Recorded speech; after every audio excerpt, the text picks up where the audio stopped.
Hey, folks, today is Tuesday, January 22nd, 2019. Coming up on Roland Martin Unfiltered, California U.S. Senator Kamala Harris declares for the presidency in 2020.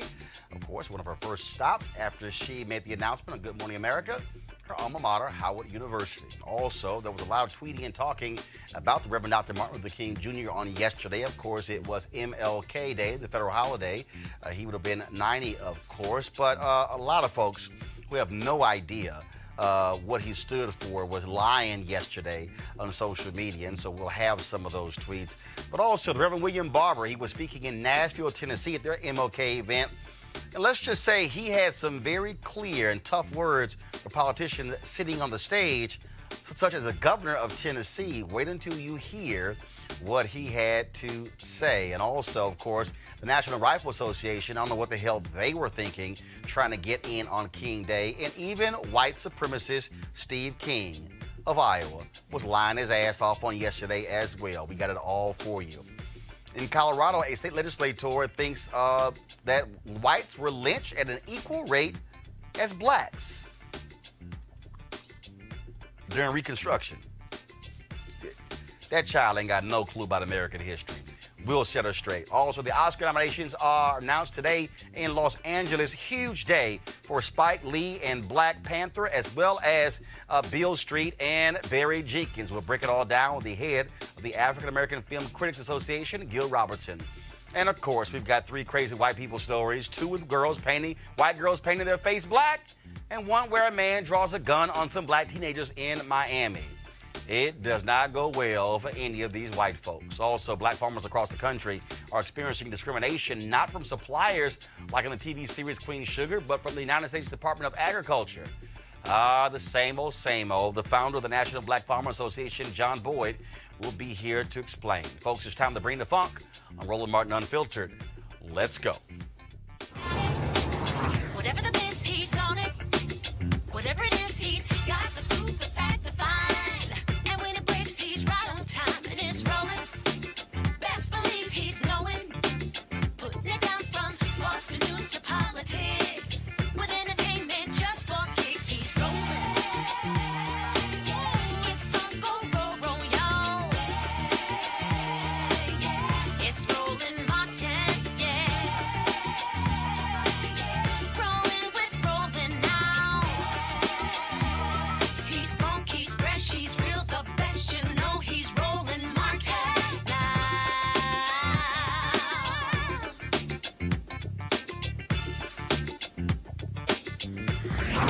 Martin. All right, folks, the presidential campaign in 2020 is into high gear as another person jumps in. This time, U.S. Senator Kamala Harris. She announced yesterday on Good Morning America that she is running for the Democratic nomination for president. First of all, that was not the biggest secret in Washington, D.C. To be frank, she's been running for president, the nomination, since she actually joined the United States Senate. Of course, it was a very good day for her, raising $1.5 million in the first 24 hours from 38,000 online donors. After she made her announcement on Good Morning America, of course, on the federal holiday for Dr. King's birthday, she had her first news conference at her alma mater, Howard University. And this is what she had to say about Howard and being the next president of the United States. Mr. President, that's the president of the Howard University Student Council, HUSA. All right. Greetings, everyone. Thank you for joining us here at my alma mater, Howard University. Some people are asking, why are you bringing everyone together here? And it is because Howard University is one of the most important aspects of my life. And it is where I first ran for my first elected office, which was freshman class representative of the Liberal Arts Student Council at Howard University. So this is where it all began. I've traveled our country, and I know, again, I know that regardless of the state in which someone lives, the core issues that are their concerns, that weigh on them, that cause them to wake up in the middle of the night, are usually the same concerns, regardless of where they live. It is usually a concern about how they're going to pay those bills. How are they going to pay the rent? Are they going to be able to retire with dignity? Can they pay off those student loans? These are universal issues. And here's what I would say as a final point on that. We are a diverse country, yes. And some people would suggest that in diversity, when there is a diverse population, one cannot achieve unity. I reject that notion because this is my belief. Yes, we are diverse, and we have so much more in common than what separates us. And when we emphasize that commonality, when we recognize that commonality, we will achieve greater unity. And in particular, greater unity than we have right now, where there are so many powerful voices who are trying to sow hate and division among us. We have got to reject that. It is not reflective of who we are as Americans, and it is not in our best interest. Our unity has always been our strength, and our strength is our unity. I feel that very strongly. And, of course, it wasn't 24 hours after the announcement, a right-wing troll announced on Twitter that Senator Harris isn't eligible to be president because her parents had not lived in America for 5 years before she was born in Oakland. Here we go with some dumb-ass birthers. Let's talk about it with our panel. Spencer Overton, president for the Joint Center for Political and Economic Studies. Also joining us is Teresa Lundy, founder of TML Communications, and also Malik Abdul, Republican Communications Consultant. So, as I said, not the biggest secret in the world that Senator Kamala Harris is running for president. And what was interesting already is that how folks are announcing. So she makes the announcement on Good Morning America. Mm-hmm. If you go back to 2008, when President Obama made his announcement, he did so. The state capitol in Springfield, Illinois. Cold day. Did it outside of the building where Abraham Lincoln gave one of his most famous speeches when he was in the State House in Illinois. Then you look at 2016 when Hillary Clinton announced she was running again. Big announcement in New York.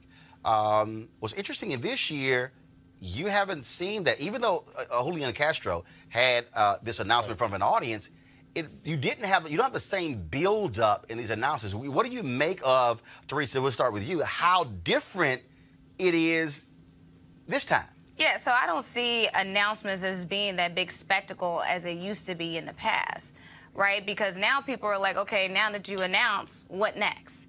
Right, and so I think what Kamala did was very reassuring to the public. We all know that when you're on any national media network and you're able to have that sit down, you're able to reach millions of people in that one 3-minute segment. And so what I think she did is something that if everybody else had the opportunity, they need to sit down on a one-on-one. Well, no, but what's her name? Tulsi Gabbard. She announced on Van Jones' show. Kirsten Gillibrand announced on Stephen Colbert. And so, but still was quite. I find it interesting, Malik, when you think about these announcements. Normally, what happens is there's this huge roll-up to it. You have all of your cable outlets, other people out there in terms of, and then there's all of the different focus as a major speech that you announce. Again, it's interesting seeing how folks are not actually doing that. Yeah, I think part of it is, when you look at the bigger speeches, I think part of it is what we have now is the media. I think the candidates are going to really utilize social media. So if you think of the late night shows that some of the, candidates have made their announcements, even through social media. You talk about Elizabeth Warren in her kitchen. I think Beto, no, not Now, Beto. she announced the exploratory committee, so she hasn't actually announced that she's running for president. But those type of things, I think these are designed to create social media moments that Hillary Clinton announcement or Barack Obama's announcement in, was it Springfield? Yeah, it was Springfield. Yeah, in Springfield on that cold day, they're not built for those type of purposes. And so I wonder, even as they move on into their candidacy, to the extent that these, campaigns will be big public relations, not necessarily substantive. Now, I do think that with Kamala's case, I find the juxtaposition between her announcement on Good Morning America and then turning around and go to Howard interesting. I probably would have made the announcement at Howard. It would have struck home probably a little harder for me if she had made that announcement initially at Howard and then go to Good Morning Spencer. America. Well, I don't know many presidential candidates who've done the first big press piece at an HBCU, right? And I think that Why there's not? something to be said for that. There's a strategy here in terms of recognizing the base and acknowledging it, as opposed to running away from race and blackness, embracing it in terms of Howard, reminding folks, the fact she did it on MLK Day, the fact that her first big event will be in South Carolina, which is one of the early primary states. It has a large black population. This notion of embracing the base, I think, is important. I do believe that, to Malik's point, I think social media has also changed that game in that it used to be where it was all about the big event, the big build-up. You picked the right day. You packed it in with 10,000 supporters, and you had folks with signs and all of the sort of stuff along those lines, because it was all about how much free and earned media can you get. Right. Whereas now, at the end of the day, look, you have some candidates who say, I can make the announcement this way and still drive my stuff. Right. Social media, 38,000 people already donating in the first 24 hours. That is what's interesting. Let's just talk about, but also her as a candidate. You already saw last week in the New York Times, Progressive attacking her and her record as a prosecutor. And then you have, you already see that. Obviously, they're African Americans. I've already seen talking about, oh, no, you can't have that. What's interesting about that is that, remember, you've always had for years that if you were a prosecutor, you had to be tough on crime. And so is she now walking into a situation where the buildup of a career that positions you for higher office actually now can be held against you because the base, to your point, Spencer, is at a different place than it used to be? That's a possibility. I mean, recognize, though, she's like the DA in terms of San Francisco, right? This isn't like the DA in Waco, Texas, right? This is the DA in San Francisco. She did a lot of things in terms of being smart on crime. I definitely acknowledge the tension between DAs and black folks, but I would say that she's not kind of a standard DA. I would also say that, you know, I think there are a lot of white progressive folks who would say, let's try to separate you from your base in terms of black folks by playing this up. This is something they did in terms of Cory Booker, in terms of trying to say, hey, Bernie is over here on issues. Cory's kind of bought off by companies. And so I think this is kind of a standard Democratic tactic of how do you basically say Cory and Kamala are not progressive enough? But Teresa, I've already seen folks saying that people who were who didn't commit crimes, she fought trying to free them from jail or whatever. At the end of the day, though, her role as a prosecutor and as an attorney general is going to be an issue when the base of the party is now looking at that differently. Again, where it used to be, if you ran and you were running and you took the law and order attack, that was about appealing to moderates or centrists, or in terms of I'm not uber liberal, even though she's in San Francisco. And I've already seen African Americans say, I'm not too excited about Senator Harris. Yeah, so Senator Harris right now is a part of the move of the criminal justice reform. And in her speech and everything that she's been doing leading up to and per her announcement was about unity and love, right? And I think those are the key messages that we need to really kind of stay focused on as she's moving into some of these rallies and some of these events, because moreover, when we start to see the Democratic Party and some of the individuals that's coming out of it that has a progressive agenda, I think they're going to start to really piece out where she was on some of those issues and really find the balance as it relates to criminal justice. I'm going to throw this out, and I want y'all to respond to this before I go to my next story. And here's something that I said when Obama was still in the White House. And that is, black voters are not going to give the next black nominee the same runway they gave Obama. Nope. I believe that there are a lot of African Americans who have said, folks I've talked to, I've interviewed, and the sentiment that I've gotten is that we did not demand of Obama what we should have, and we are not going to make that mistake again. I think it's going to be a lot harder for Senator Harris a Senator Cory Booker, Right. or even if Eric Holder jumps in. It's going to be a lot harder for them to lock up that black support like Obama did in 2008. You're reading my mind. You're reading my mind. I said this when Obama was in office. You know, a lot of people criticize, you know, and maybe he did deserve some criticism, Tavis Smiley, you know, but things he was asking of a president. And I said then, wait until the next time come around. So we're at a different moment in our criminal justice reform period, where if you listen to someone like William Barr, even in his testimony, listening to him, and I was listening to him, and sometimes it felt like I was listening to a Democrat or Hillary Clinton describe where they were at that time and where we are now. And remember, my reason I'm raising that, remember, it's important. Remember in 2007, the issue for black folks was, we don't know if white folks are going to vote for him. That was the biggest. And that was after Iowa. So he wins Iowa, then it all shifts. Yep. Well, now that's happened, again, not as excited. And if you disagree with me, that's fine. The sentiment, again, what I have been sensing and hearing and reading is, you're going to have to put forth an agenda that is specific to African Americans. Right. That's not this general thing. President of all Americans. If Obama kept talking about rising tide lifts all boats, Yep.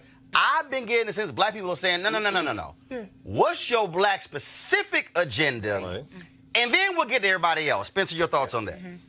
The fact that she came out at Howard, the fact that she is running toward black folks. Now, I would agree that, you got to have some policy prescriptions along with it, right? But this is different. You wouldn't have seen President Obama. But first of all, he didn't go to Howard. So, and so, I mean, obviously that's different. Obviously that's different. But again, Teresa, I think I'm telling you, all I'm saying is, Senator Harris. Yep. It's just like I'll tell the story. Like, for instance, when she got to the United States Senate, come on, we kept trying to get her on News One Now, and it was like, okay, so she's doing other shows, and she was doing Rachel Maddow, and she was doing Chris Hayes, the rest of this show, and then finally she did an interview with Ari Melber, and I called up Tyrone Gale, God rest his soul. I said, Tyrone, I said, enough of this bullshit. Right. I said, bruh, I said, she going on Ari's show? I said, when's she gonna come talk to the only black show? And this actually happened. He said, all right, bro, but there's a lot of shows we haven't done. I said, but there's only one black show in America. Right. And the next week, it was CBC. He said, okay, I'm trying to get on next week. So she came on, and I said on air, glad to have you on. We've been trying for 9 months. Right. And I wanted to be real clear, Teresa, by saying, look, I appreciate you talking to Morning Joe and Today's Show, but talk to home. Because Obama, after he got elected, it was about 18 months before he came back and did black radio. Tom Joyner. I remember because I sent the email to Valerie Jarrett saying, hey, where is it? Y'all need to come talk to black people. And when he came on Joyner the next week, he apologized to Tom for not doing it. All I'm saying is, if you're Harris and Booker, you can't do what he did in 08. Go ahead, Teresa. Yeah, you can't neglect African Americans, but then require us to show up when it's time, for you to get that primary vote. And so what I think, part of the strategy that I know some consultants do in this industry, some of them aren't African American, let's just be honest, that are guiding some of these candidates. And they're saying, look, we need to put you on the biggest platform fast and quick. But we forget the smaller media outlets who actually gave you a boost, who actually gave you a voice. And so waiting, I'm not in agreement for 9 months and 18 months out of there. To do that. Your point is right. But it's just, I just want, because, and again, just last point here, again, to show your point. In 2016, what did Trump do? We know that Jared Kushner later said it. They said, we're going to avoid national media. They went to Sinclair. Yep. Sure did. Sinclair Broadcasting. Local stations. You're right. And did all those interviews on those local stations. I'm just saying. It ain't gonna be as easy. It's not just her. I'm telling you. It's not just her. Because Senator Bernie Sanders. Yeah, not just for everybody watching, I got receipts. It ain't just. I got receipts. Yeah. I got receipts. And see, to somebody watching, I need y'all to understand. You have a hater who will say, oh, you mad because you didn't get the interview. No, it's talking to the audience. Right. Senator Bernie Sanders, for 6 months, when he announced going through January and February, we tried constantly to get him to do Tom Joyner Morning Show. 6 months we tried. Couldn't do it. Yeah, he talked to Killer Mike. Yeah, Cornel West. Yeah, he sat and had an interview with everybody they put on their website. We kept saying, when are you going to come on Tom Joyner? Wouldn't do it. He kept focusing on Iowa, New Hampshire, Iowa, New Hampshire, Iowa, New Hampshire. And finally, come out of New Hampshire, they go South Carolina. Now all of a sudden, we exist. Say, bruh, too late. Yeah. Right. We did, with New TV One, we did a town hall with Hillary Clinton at Claflin University. I think remember it was in October of 2015. I tried to do one with O'Malley, Sanders. Couldn't get anywhere with it. He goes South Carolina. We finally get him on. Then all of a sudden we get a phone call. He agreed. Then it's too early. He's not going to do it. And I said, yo, his ass be on early on Morning Joe. Yep. Right. So what happened? I'm telling, again, y'all, receipts. I then blasted him on Twitter for an hour. Oh, Lord. I get a phone call from Ben Jealous. Ben Jealous said, Roland, he is doing the show tomorrow. Can you please tweet it out? He agreed. Then they canceled, put him on blast, and he came on. And you shouldn't have to do that. No. But my point, all I'm saying is this here to the candidates. You better hire you some black staff, but you better feed the base. And Spencer, the base are not them young white folks. The base are black people. Final thought. Her legislative director, Clint Odom, black, when the time very few black folks in top positions, right? Right now, her campaign manager, right? Black. Her sister, Mina Harris, who is a policy director in terms of Hillary Clinton, right? I think this is very different than 2007, 2008, and I think we're going to see something that's different. Right, but I think we've really seen it after Alabama, after Georgia or whatever.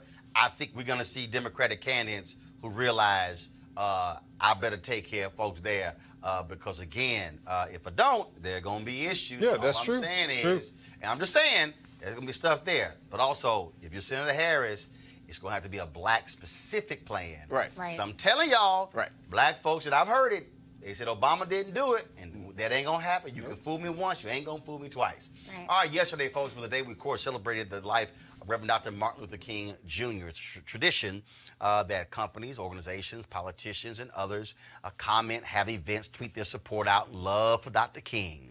For the most part, they're loving and supporting just one part of Dr. King. In fact, what I always say, they are loving and supporting the civil rights mascot, Dr. King. Now, I'm not denigrating him. I'm talking about how America now looks at him. In fact, let me tell y'all this, just in case y'all did not know. I was going to use this in my speech yesterday in San Jose, just so I can put in perspective for folks about Dr. King. In August of 1966, this is a year after the Voting Rights Act, Dr. King had a 33% approval rate in the Gallup poll. 63% of Americans opposed Dr. King. August of 2011, the Gallup poll, 94% supported Dr. King. 4% disapproved of Dr. King. If you go to 67, 68, massive numbers of people did not like Dr. King. A lot of black folks, because he dared oppose the Vietnam War, also disapprove of Dr. King, including folks who he worked with and marched with. Why am I saying all of that? Because America now looks at Dr. King in a different way, but if we really want to be honest, America has embraced the sanitized Dr. King as opposed to the radical revolutionary that many of us talk about. In Tennessee yesterday, Reverend Dr. William J. Barber made clear to the governor of Tennessee, Republican, who was sitting on stage, to Republican member of Congress, who was sitting on stage, that don't just come here and say one thing about a king if your policies and the things you support are totally different. Check this out. So politicians can't say they love Dr. King and how he stood for love and unity, but then you deny and refuse to support his agenda. Right, Governor?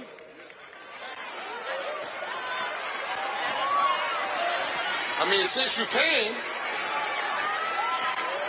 right, Congressman? So, let me show you what I mean, Governor. Dr. King would not have been for a wall. And the hurting, how many of y'all are not against a wall? Everybody here that's not against the wall, politicians, everybody, and will tell Donald Trump, you don't need to be building a wall to separate people. We need to be spending money to give people health care. Stand on your feet. Now, anybody that doesn't stand on your feet, you get the seat. Wait a minute.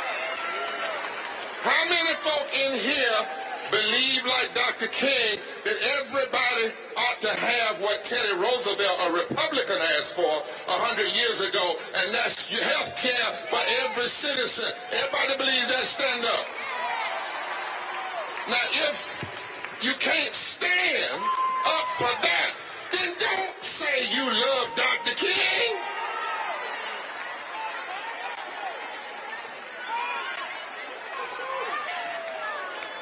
You may be seated. I'm just saying, I'm too old to play now.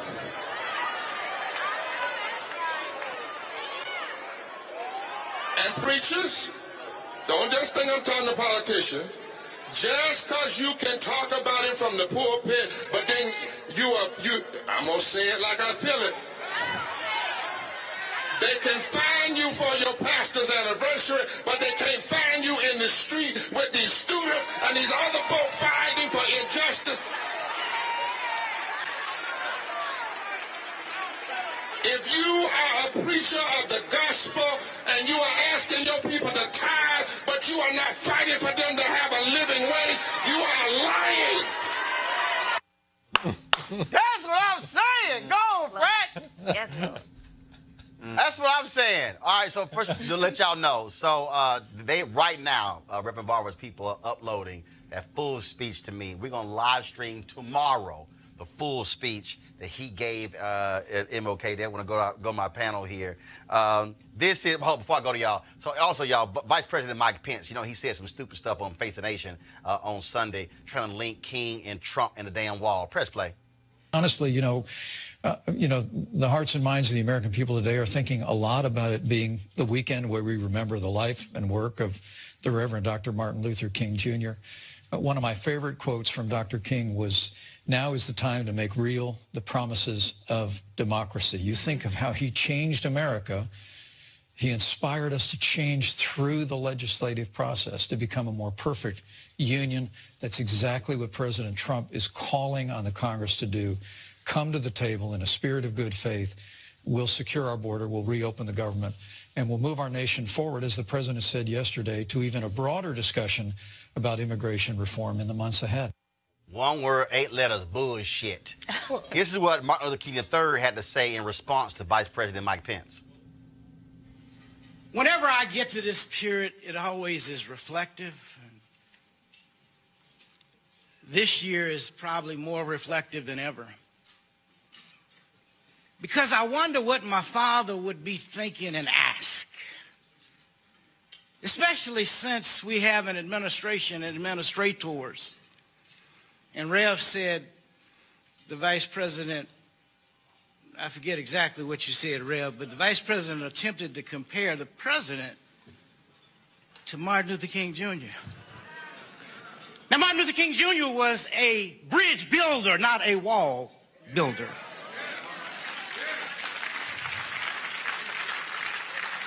Martin Luther King Jr. would say, love, not hate, will make America great. Did y'all hear that? Love, not hate, will make America great. Then you have the NRA saying this out. Today, the men and women of the NRA honor the profound life and legacy of Dr. Martin Luther King Jr. Dr. King applied for a concealed carry permit in a May issue state and was denied. We will never stop fighting for every law-abiding citizen's right to self-defense. hashtag MLK Day. Of course, those assholes never also admitted that he later renounced that and said that was a mistake, but I guess that's a fact. But now we got to deal with this white supremacist. Check out what this fool, Steve King of Iowa, the man who got slapped down 424-1 by the House, has been stripped of all of his committees by Republicans. This is what this fool tweeted. Dr. Martin Luther King Jr. gave his all for all. What the hell is that? I have long agreed with his speeches and writings. Oh, my God. Today, I think of this MLK quote, "Our lives begin to end the day we become silent about things that matter. Maybe renew ourselves in his teaching so that he can RIP." Boy, go and sit your ass down somewhere. Let me just go to our panel here. The reason I like what Dr. Barber did, and I've done the exact same thing, is it really does tick me off. I can't stand when people try to pimp Dr. King, try to pimp the King holiday. Pence tried to play the pimp game. NRA tried to pimp the day. Steve King tried to pimp the day as well. Because if you are 180-degree opposite of the issues that he stood for, you can't say you believe in his teachings and his writings. Okay, well, listening to Barber, first of all, I don't know if MLK would have been for the wall, but I wonder if the Reverend knows that there's 600 miles of border wall that's already there. He does. He's been there. Okay. So the idea that he's saying that now, so I guess he's saying that King would have been against the 600 miles of No, actually, no. What he's saying is that Dr. King went to Germany and actually spoke against the very wall that split. But we don't know if he would have been against. Wait a minute. Hold up.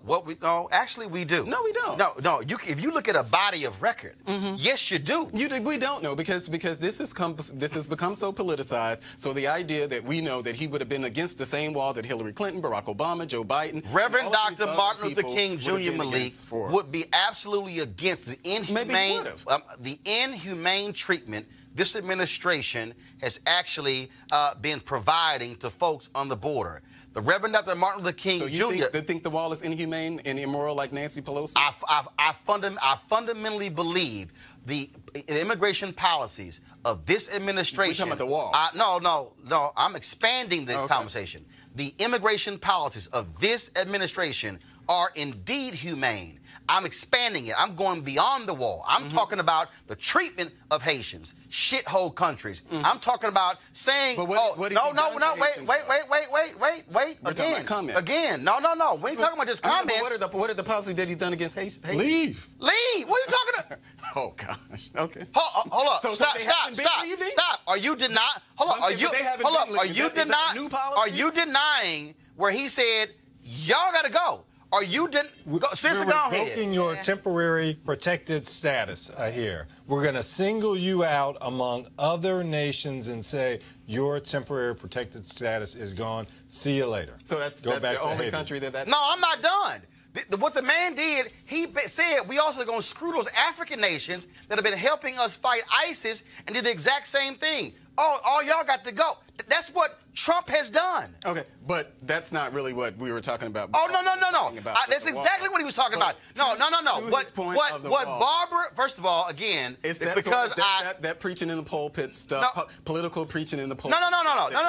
No. Barber's not politically preaching in the pulpit. That's what he was doing. No. What he's doing is offering a prophetic voice when it comes to the human condition. That's a political voice. I'm talking. No. That is a prophetic voice. Because when you are a minister of the gospel, you are to care about the downtrodden. You are to care about the poor. But you are to care about those folks, the least of these. You should. You're talking about somebody who's been to the border, somebody who's actually been dealing with that. And so when you are a prophetic preacher, you are willing to say the same thing to Republicans and Democrats. You're willing to say the exact same thing to folks, whether they're Christian, Jew, Muslim, or Hindu. And so what Barber was doing was speaking truth. Now, maybe you can't handle prophetic preaching. Oh, that's I don't have a problem with prophetic preaching. But that's prophetic preaching. I didn't consider that prophetic. Well, hold up. I didn't consider it what Dr. prophetic. King did, was that prophetic preaching? Oh, absolutely. But it wasn't political. So was Vietnam, when he talked about Vietnam, was that prophetic or political? Who? You're talking about Dr. King, Dr. April King. 4th, 1967, Riverside Church beyond Vietnam. Absolutely. Was it prophetic or political? It was absolutely prophetic. I thought it was prophetic. So,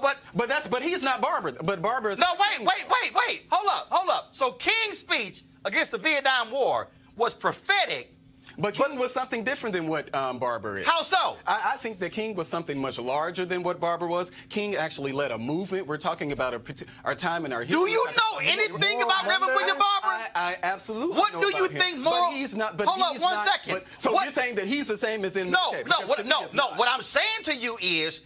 This is the same man who joined with 15 others and led the Moral Mondays movement in North Carolina. Okay. This is the same man who has picked up the baton of Dr. King's Poor People's Campaign and is leading that movement. This is the same man who's actually led numerous events. When I say numerous, they have talked to and organized and met with more than 300,000 people across America in the last 4 years. So how dare you diminish his movement? I'm not diminishing his movement. But you just said he hasn't led a movement. I said that he's no. You said he hasn't led a movement. Okay, well. So what I'm trying to understand is how can he be a leader of the Poor People's Campaign? How can he be co-convener of repairs of the breach? How can they transform what's happening in North Carolina with Moral Mondays, have taken Moral Mondays across America, but you don't call that prophetic? That's political. Well, when I'm talking about a movement, do me a favor. I need you to define prophetic preaching. Roland, we're not going to do this. Yes, we are. Because if you say no, you are upset that I said that he's not. I want you to define prophetic preaching. I don't think that he's king. I don't agree. He's not king. He's Barber. I don't agree with the politics that he spewed from the pulpit on that particular segment. I don't agree with it. Hold up, but now again, since you said that was political preaching, well, that's I what need it was. you to define. You have the governor, and I guess he's talking about congressmen or something, and then we're talking about a wall. I mean, because that's what we're talking about. No, hold up. He was talking about. A wall. I'm sorry. Do y'all have the other clips? Yeah.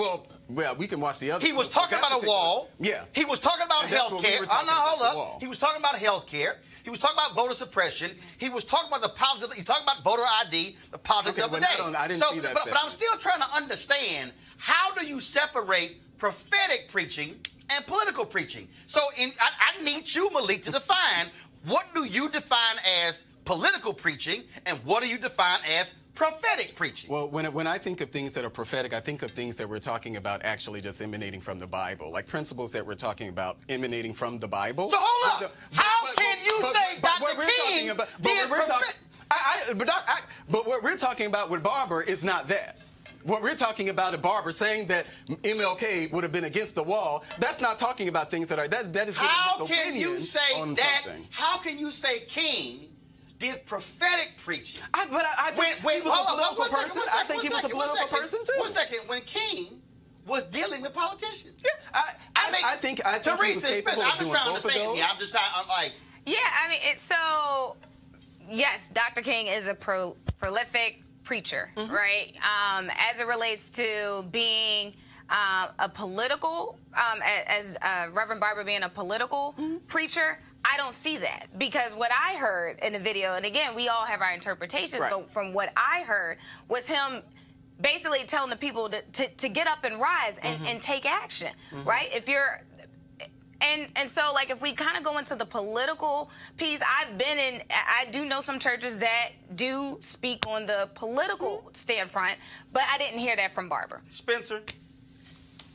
And when we talk about being a good Samaritan, treating the foreigner as you would, your brother. I mean, I think there's so many things that are prophetic that William Barber talks about. And the point here was also not just, is he a prophet, but is he doing what a king would do, right? I mean, that was the whole setup. He was basically, are you really with King?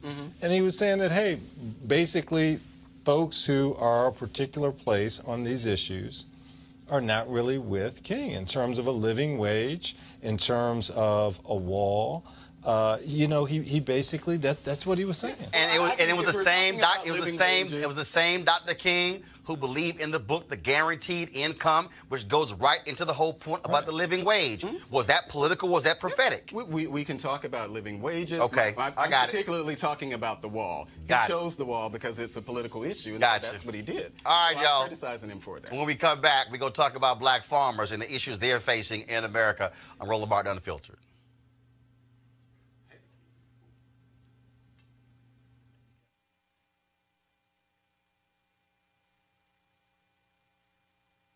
HBCU, y'all don't have it? Okay, fine, I'll come back to it.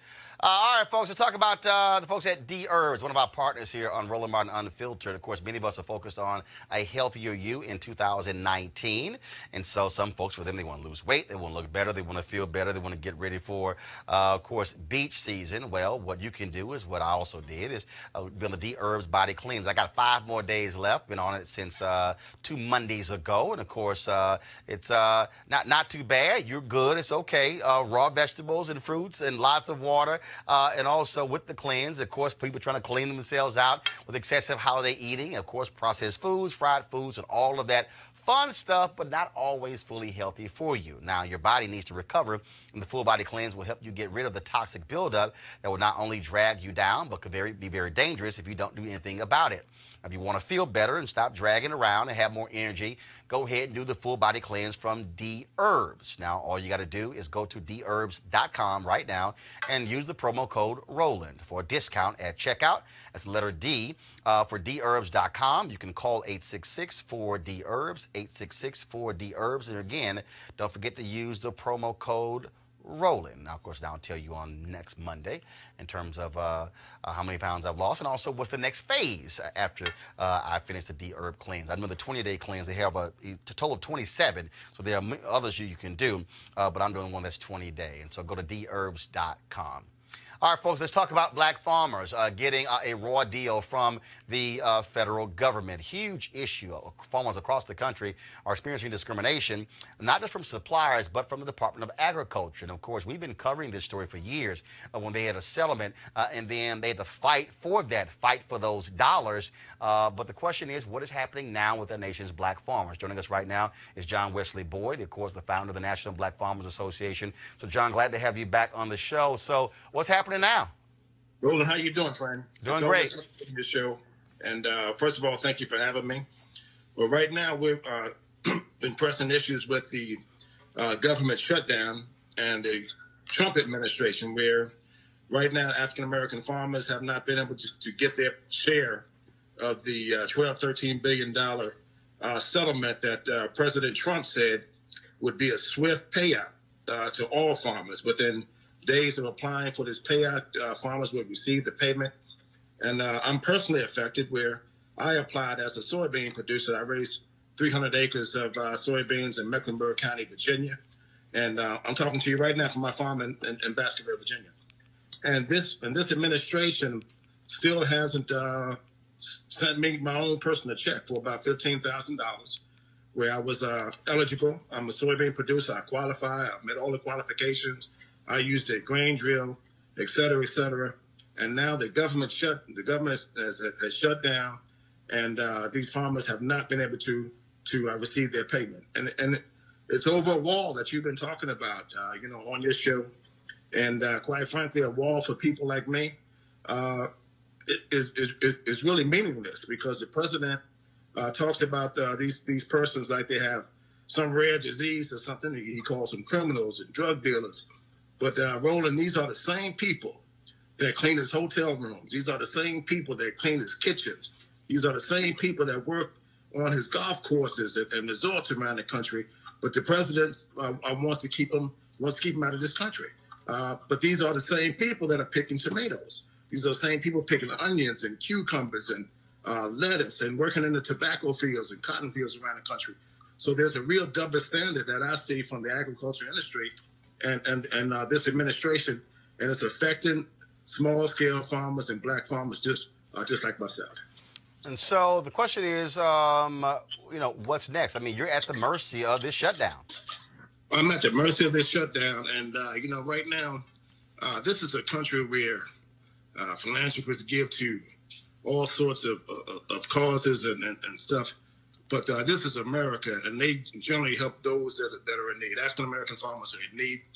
The top 10 banks in this country haven't been receptive to lending real money to African-American farmers. The average size of a black farm, Roland, in this country is 50 acres. 50 acres. And, we've lost land at 3 times greater rate than any other race in this country. And it's time that we put back in the importance of the black culture of farming, agribusiness, land ownership. And I'm encouraging African Americans around the country to buy some land. Mm-hmm. You don't have to be a farmer, but buy some land, because God don't make no more land. It is He make a new Cadillac and Mercedes-Benz. They're coming off the line real quick. But God doesn't make any more land. So there's things that we can do as a group of people to support black farmers. And there's a lot more that this country can do to be more receptive to the very people who made, I'm going to use Trump's line, made America great. Spencer? That's right. It was black people that did that. Right. We made cotton king and tobacco gold, And here we are, many generations later, and we're struggling because the government doesn't treat us fairly. The industries doesn't treat us fairly. Like I said, the banks and some of these buying stations that buy crops and things from black farmers treat them very poorly out here. And there's really no regulation out here, which is the major problem. When these things happen, who do you complain to? And what do you do? John, type 1 second. Spencer, go ahead. So, Mr. Boyd, is the money that's owed to farmers right now, is that just money that was owed to them anyway? Is it as a result of Trump's trade policies and basically paying farmers some money because they're hit hard because of retaliation from other countries? What does that stem from? Let's take the Trump tariffs. What that did to farmers in whole, not just to black farmers. For instance, in 2012, 2013, I was selling soybeans at $16.80 a bushel.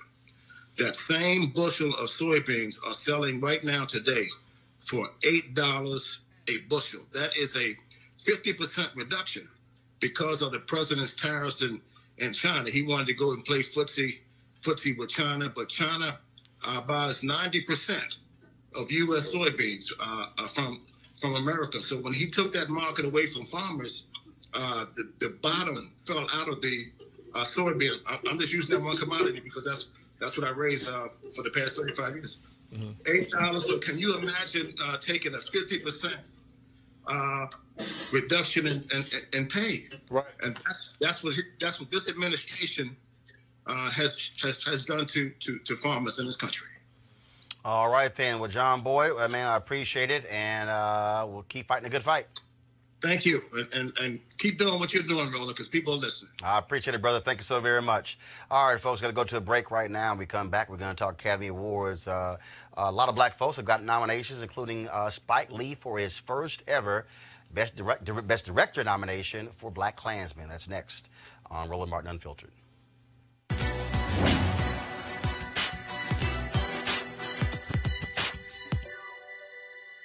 If you cannot find peace within yourself, you will never find it anywhere else. Singer and composer Marvin Gaye.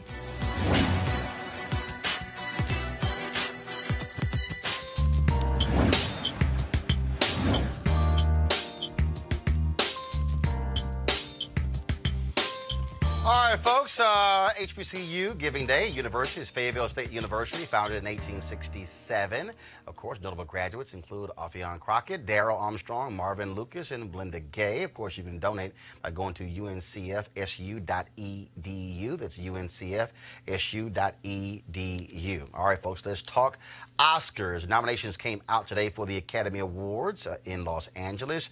And, of course, remember, it was just a few years ago, a couple of years ago, where Oscars So White was trending, and so they've been trying to, you know, do their best, but we still know what the deal is. But let's talk about some big nominations that came down the pipe.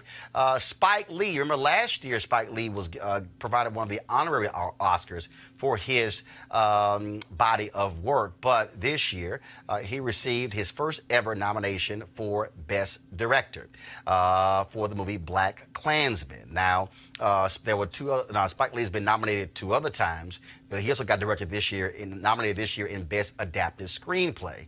And so this is how Spike Lee and his wife Tanya reacted when the nominations came down this morning. The phone's blowing up.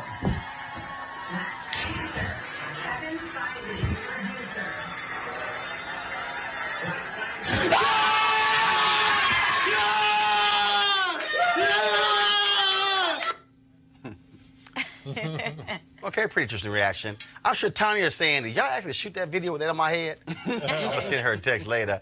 Mahershala Ali, of course, nominated for Best Supporting Actor for the movie The Green Book. My homegirl, Regina King, nominated Best Supporting Actress for If Beale Street Could Talk. She did not get nominated for a SAG Award, but you remember she won the Golden Globe for that movie. Barry Jenkins, who last year won with Best Picture for Moonlight, he was nominated, and also he won an Oscar last year for a screenplay. Well, he was nominated this year for Best Adapted Screenplay for If Beale Street Could Talk. And this was the tweet that he sent out right here. I'm always overseas when nominations come out and I don't watch. Instead, my publicist slips notes under my door and I find them when I return. Much love from the Beale Street family, to Queen Regina King and my right hand, Nicholas Bertel, on the Oscar noms. Now, guys, they showed just the text there, but I got to show y'all the actual photo that he posted on his page. And so, here, you see my iPad? All right, so y'all, this is the actual photo right here. And so so you see here, there's one note, and here is another note, and here is the third note. And so maybe it's best when they drop Oscar nominations that he go ahead and just stay out of town. And so he won't have to worry about that. Let's also, Ruth Carter, folks, she's been nominated numerous times for Spike Lee movies for an Oscar nomination. She got this nomination for Best Costume Design for Black Panther. And here is how Ruth reacted. Hey, good morning. What a great morning it is. I got nominated this morning. That makes this morning like the morning of all time to be alive in the world. Yes, me nominated. All right, so I've been chatting with Ruth and her people today, so look for her to be on Roland Martin Unfiltered soon. Terrence Blanchard, he's done many of Spike Lee's original scores, including Malcolm X. He got nominated for Best Original Score for Black Klansman. Hannah Beachler got Best Production Design nomination for Black Panther. She is the first African-American ever nominated for Best Production Design. Also, Black Panther was nominated for Best Sound Editing, Best Sound Mixing, and also Best Picture. But Ryan Coogler, who directed the movie, wasn't nominated for Best Director. Also a nominee for Best Picture, Black Klansman, nominated, of course, directed by Spike Lee, and The Green Book, also nominated for Best Picture. Talk about interesting there. Now, let's just be clear. Y'all know how we roll. And so we talk about many of these movies. Of course, very soon, the NAACP will be dropping their nominations for their awards. We'll be, of course, presenting that as well. And so we talked about also Golden Globes, SAG Awards, and some of the others. And so it's important for us to highlight all of those. Obviously, when it comes to the Oscars, and that's a huge deal in the industry because that is considered to be the creme de la creme. Right. Here's the thing on when you talk about this idea of going back to Oscar So White. But most people who don't really understand Hollywood is that movies are in the pipelines. Mm-hmm. So you can have, so you take Oscar So White, which was 2 or 3 years ago. All right. You literally have some movies where the development is 3, 5, 10 years. Right. So when we talk about you look at those number of nominations, but the reality is, in the top categories, only 4 people of color were nominated out of the top 20 for Best Actor, Best Actress, Best Supporting, and those categories. There were no female directors who were nominated. And so when you talk about movies starring us, directed by us, written by us, that's also a pipeline issue. And so part of that was about how do you get more of those movies in the pipelines. And the same thing, even though Rich Crazy Asians did not get nominated, again, I think because of the success of that film, you're going to be seeing more of those films that star Asians as well. Just your thoughts on the roundup there of the nominations. Hey, first of all, I'm still on the Wakanda high from last year. I don't know when I'll get off of it. I can't wait to go back and wear my dashiki, go back to the theater. Now, why don't you wear it on the show? Hold on, let's see if you got the courage to wear it on the show, like Greg Carr does. Next week. All right. Next week. All right. I'll be on the show. Come here with your Republican bow tie. No, hell no. I don't want no Kente cloth bow tie. I want to see Malik walk his ass on this show. I want to see Malik bring his ass on this show in a dashiki. From Roland. That's what I want to see. Republicans gonna stop returning every phone call he got.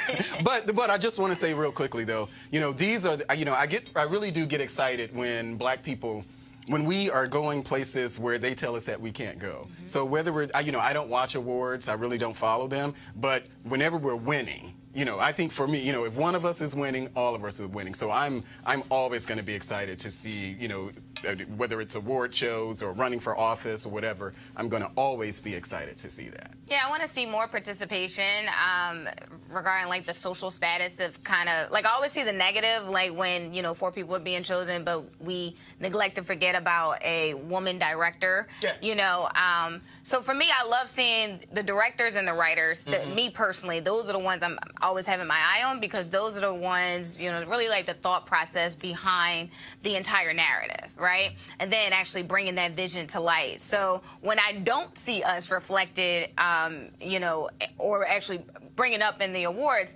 I definitely get disappointed. And now I'm like, I kind of go back to the speeches of Viola Davis where she stood her ground and said, look, we need to be more so a part of the conversation. Right. We need to be more so at the table. And, but when I see that, it kind of makes me reflect to that.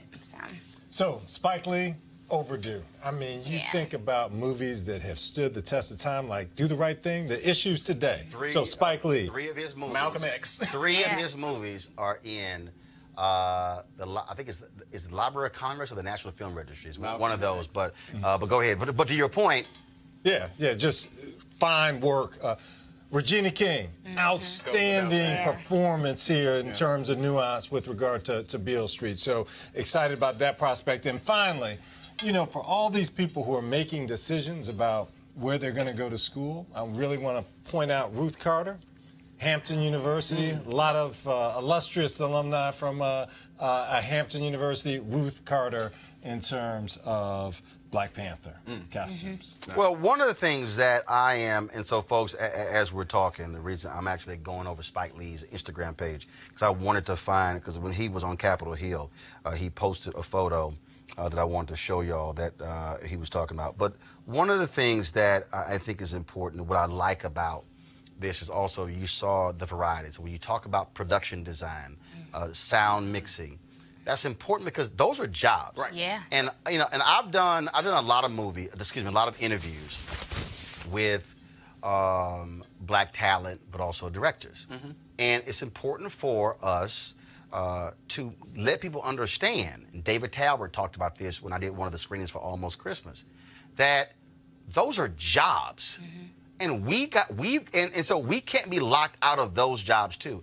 A lot of people get so consumed by what happens in the front of the camera. Top. Right. But when you talk about breaking down barriers, yes, all of those crew jobs, those folks who, when you talk about Terrence Blanchard being able to do one of Spike Lee's movies and then with original score and now parlaying that to other movies. When you talk about Ernest Dickerson being a cinematographer on a Spike Lee movie and going on to do other movies and then also directing films, we must also be letting our children know that you can be in movies, yes, but you ain't got to be Viola Davis. Yes. Right. Yes. Right. And, you know, and you said something that, and it's resonated. You talked about the pipeline, and I really never thought of these sort of things in that context. So if you're talking about, so you said something about cinematographers, you know. There are, you know, we can create these opportunities for each other. We just have to reach back. Yeah. And that's a lot of times we don't do that. We don't reach back. You know, we talk about, you know, people want to be rappers or, you know, singers or whatever, but the sound mixers, you know, the people in the production room, you know, being able to work those boards, that's a skill set. And I think we need to be encouraging each other to do those type of things, reach back to each other, help somebody out. You know, there's so much money to be made. There's so many opportunities out here. Here it is. This was a tweet that Spike sent out on January 10th. The Library of Congress, the National Film Registry. Spike, go to my iPad. Spike, 3 of Spike movies. In fact, the year of Do the Right Thing, I believe it was that year, and Spike is still pissed by it. That was a year that Driving Miss Daisy won the Oscar for Best Picture. Right. But Spike always notes that Driving Miss Daisy ain't in the National Film Registry. What are the other two movies? It was Malcolm X. I know it, Malcolm X. I got to see what the other, but he said there are three of Spike's films are in the National Film Registry. The National Film Registry, the Library of Congress. Okay. 3 of them. And so again, just for folks to understand, again, all those other wins are vital. And so when you talk about adaptive screenplay, Barry Jenkins is an Oscar winner because he won last year.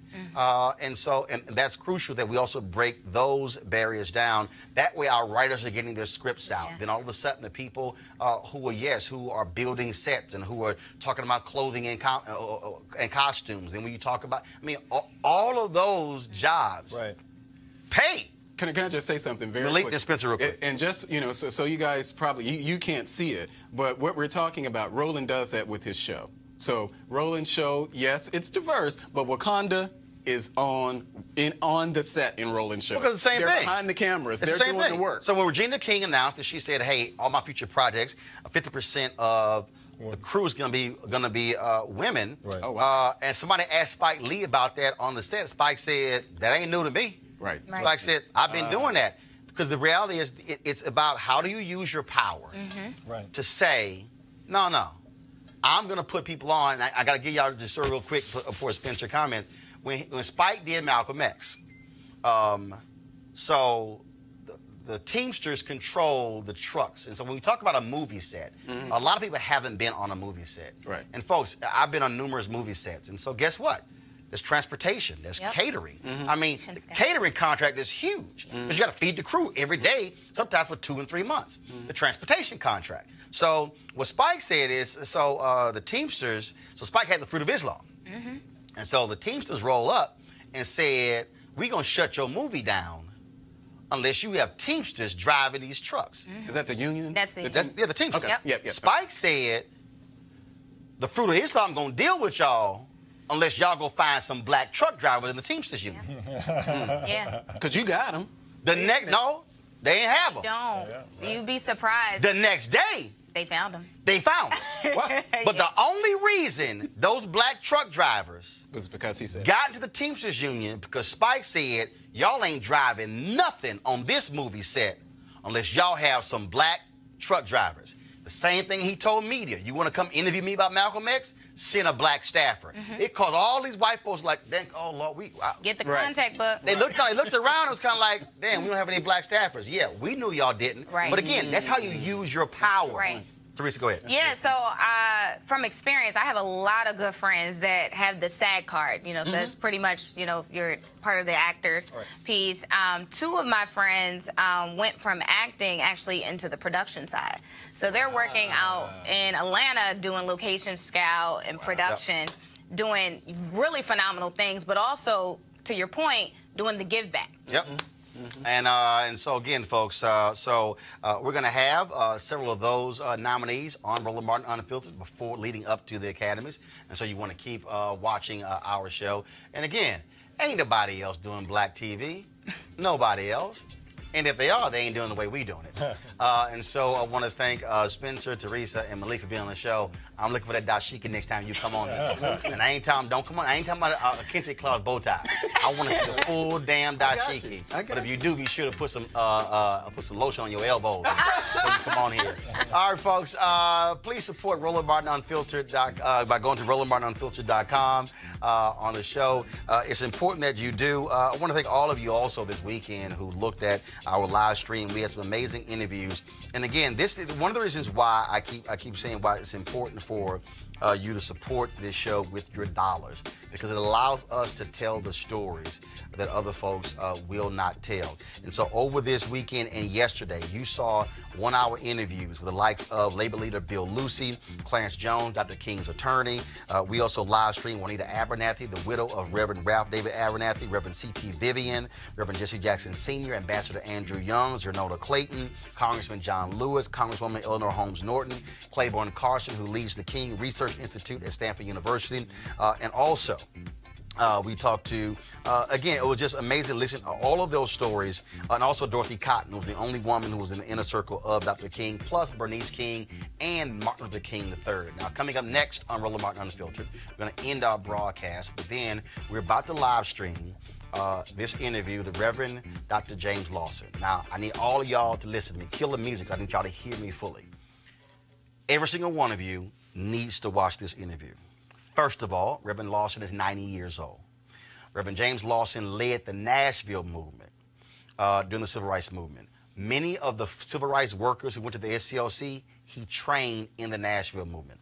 Reverend Lawson was working in Memphis when the sanitation workers went on strike. He was the one who made the call. If the union told him to do so, he called Dr. King to invite him to Memphis. The reason I want you to listen to this interview, because this brother breaks down organizing and mobilizing. You need to listen to this. He might be 90, but what he has to say in this interview applies to 2019 in every way possible. The jewels that he is dropping in this interview are amazing. Now, I've been reading stuff, and I always want to interview him. He is not a name you commonly hear. And in the interview, he's going to tell you what his role was. And he said, look, I got no problem being behind the scenes. That's what my role is. But I always wanted to do the interview with him. So let me just tell y'all real quick what happened. We went to L.A. in October of 2017. We interviewed Dr. Lawson. Phenomenal interview. And he didn't want to do it. We took it back. It was supposed to be for an MLK special for TV One.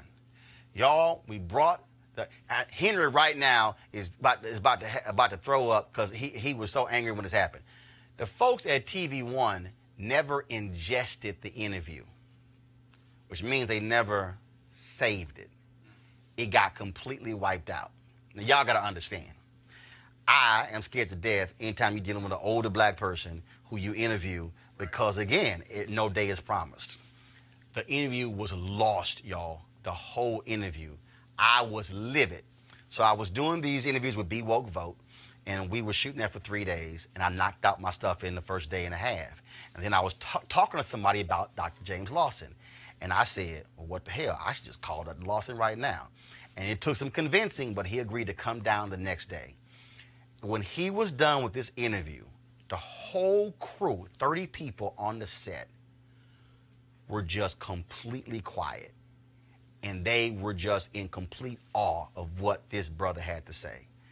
Y'all gonna see what I'm talking about. And so you want you to keep watching, but that's why supporting this show makes interviews like this possible. So that's coming up next right here in Roland Martin Unfiltered. So I want you to go to RolandMartinUnfiltered.com, join our Bring the Funk fan club, use the Cash app. You can utilize Square, you can utilize PayPal, but your dollars makes these interviews possible. And so, we're about to end this show, but again, as soon as we finish here, that interview with Reverend Dr. James Lawson coming up next, it is going to blow you away, I guarantee it. All right, folks, I'll see you guys tomorrow. Power!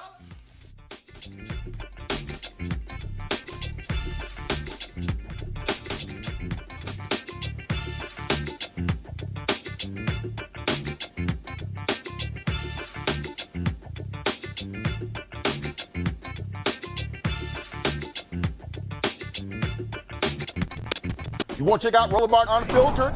YouTube.com/Roland S. Martin. And subscribe to our YouTube channel. There's only one daily digital show out here that keeps it black and keep it real. It's Roland Martin Unfiltered. See a name right there?